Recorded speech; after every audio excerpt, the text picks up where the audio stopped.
Today we're taking a look at these college basketball matches, which are happening on Friday, March 10, 2023, and giving you our team and total picks for today. Welcome back to High Stakes. Before we dive into our video, don't forget to subscribe and push that notification bell to get notified as soon as we release these sport prediction videos, and make sure to watch it till the end so you don't miss any of our picks. Also check out our Patreon if you want to access our premium picks. Our Patreon is a way for us to help you improve your chances of making more money. You will find the link in description and comments section below. One more thing before we start, check out our new channel High Stakes Props and Parlays, where you can find our player props and parlay picks predictions. You will find the link in the description and comment section below. Rutgers versus Purdue. Purdue has recently fallen to 5th in the AP polls and landed on a 2 seed in Joe Lunardi's bracketology. That is all the motivation Purdue needs to play well and dominate this game. The Boilermakers were the top team in the country for most of the year and want to get back on that 1 seed for the NCAA tournament. Rutgers big man Omari struggled against Hunter Dickinson in the second round. He only had 6 points on 3-10 shooting. Zach Edey poses an even bigger problem for Omari, as the Purdue big man should be able to slow down Omari again. Asking Rutgers to win back-to-back games without big performances from their top scorer will be too much to ask. This is also a revenge game, as Rutgers gave Purdue one of their few conference losses this season. This number is too low, as Purdue will come ready to play and cover this number easily. Take Purdue to cover. Purdue ranks 326th in adjusted tempo via Ken Palm, and Rutgers ranks 258th in the same category. This game will be played a snail's pace. Take the under at 130.5, as there is little chance that both teams score over 60 points. Take the under 130.5 points on Friday. East Carolina versus Houston. Just 2 scant weeks ago, the Cougars put in on the Pirates, winning 76-57 on the road, but lost ATS as minus 20.5 favorites. It is the 3rd straight loss ATS for Houston, all as favorites, and they are 1-4 ATS in their last 5 games as double-digit favorites. In that first meeting, the Pirates shot just 32% overall. On Wednesday they shot 44.8%, and since their regular season loss to the Cougars they have shot 40.7% overall, which is probably closer to what we should expect from them on Friday. East Carolina has gone 4-3 ATS when they are double-digit underdogs this season, and 4-1 ATS in their last 5 as underdogs. Take the Pirates plus 22 points. In their initial meeting they scored a combined 133 points exactly. Over their last 5 games each, they have combined to average 152.6 points per game. Both teams have averaged over 75 points per game in their last 5 games, respectively. Houston has endured 14 overs this season, and East Carolina has had 17 of their games go over this season. According to Ken Palm ratings, the Cougars are ranked 5th in adjusted offense, and they have scored 75 or more points in 6 of their last 8 games. The Pirates have put up 70 or more in 5 of their last 8 games. Take the over 133 points. Mississippi State versus Alabama. Alabama struggled down the season stretch, failing to cover 8 of the team's last 12 games. Part of this was due to the team's own lofty margins of victory for much of the season. With some much-needed rest heading into this game, I like the Tide to bounce back quickly. Prior to the closing stretch, Bama was 7-0 ATS and one of the most prolific scoring teams in the country. They bring the number 2 scoring offense into this matchup and the best rebounding team in the conference. Mississippi State's offense struggled in both matchups against Alabama this season and played poorly versus a banged-up Florida team on Thursday. The Bulldogs committed 20 turnovers and only out-rebounded a weak Gators rebounding team by 2.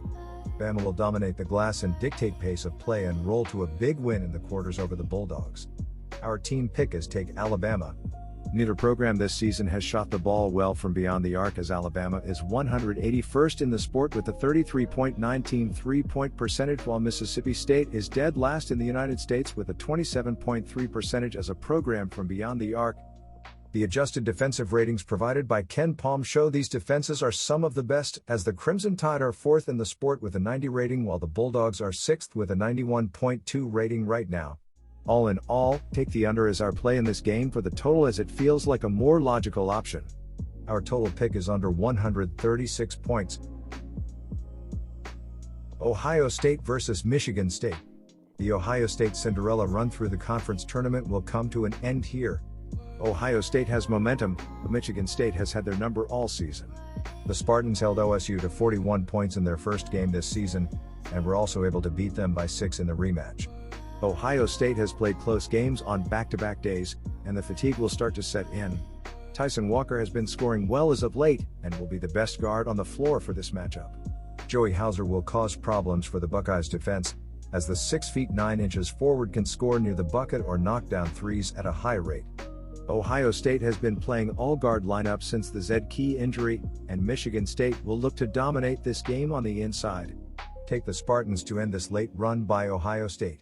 Take Michigan State to win and cover. The Spartans are led by guard Tyson Walker, who was just named second-team All-Big Ten by the coaches.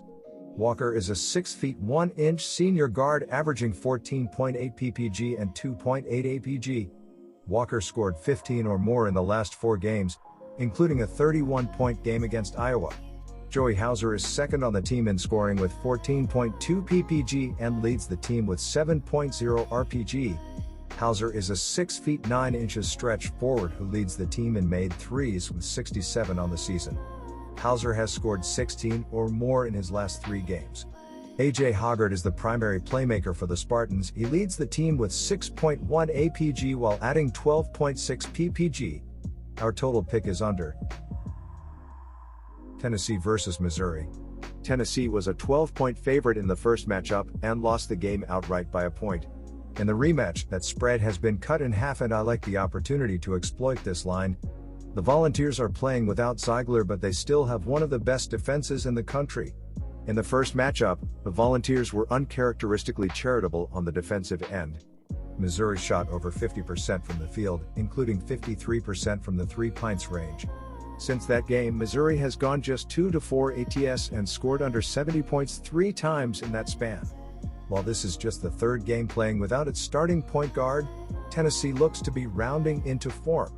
Tennessee has gone 3-1 ATS in the last 4 games, and the defense has held 3 of the 4 teams under 60 points in that span. Look for the Volunteers to exact revenge in this game against Missouri in front of a biased crowd in Nashville. Take Tennessee minus 6 points. The adjusted defensive rating provided by Ken Palm. These teams are doing extremely well, as the Vols are leading the sport with an 87.6 defensive rating, while the Tigers are 196th with a 106.5 defensive rating thus far.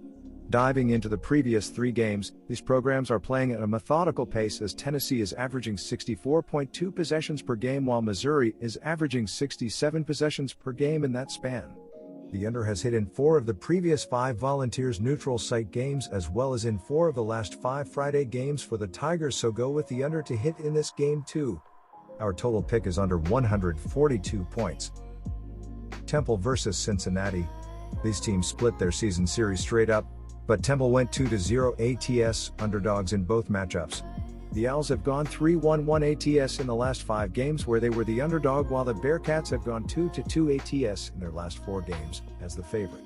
Temple has scored a few points over their season average in their last 5 games, and they shot much better than their season average as well.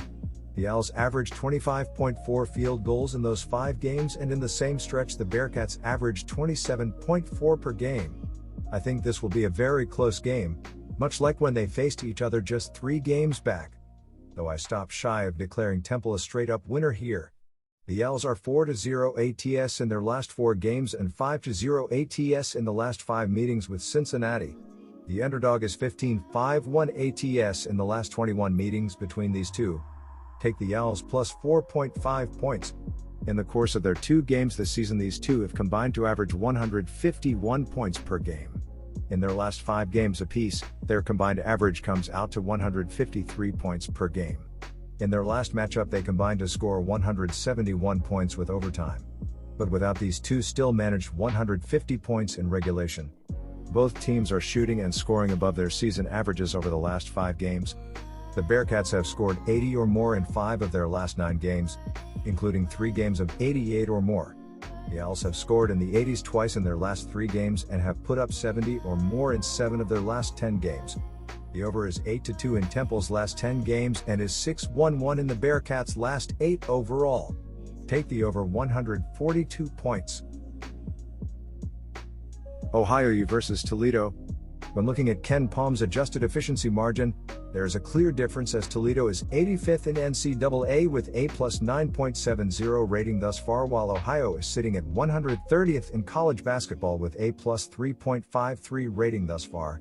The assist-to-turnover ratio shows a major difference throughout the year as the Rockets are 8th in the sport with a 1.550 ratio right now, while the Bobcats are currently 113th in the nation with a 1.111 ratio so far. All in all, go with the Toledo Rockets to cover the spread as the better program. Our team pick is Toledo Rockets. The Toledo Rockets are coming off an impressive 91-75 win against the Miami Redhawks in the quarterfinals, and it helped scoring 48 points in the first half of the game.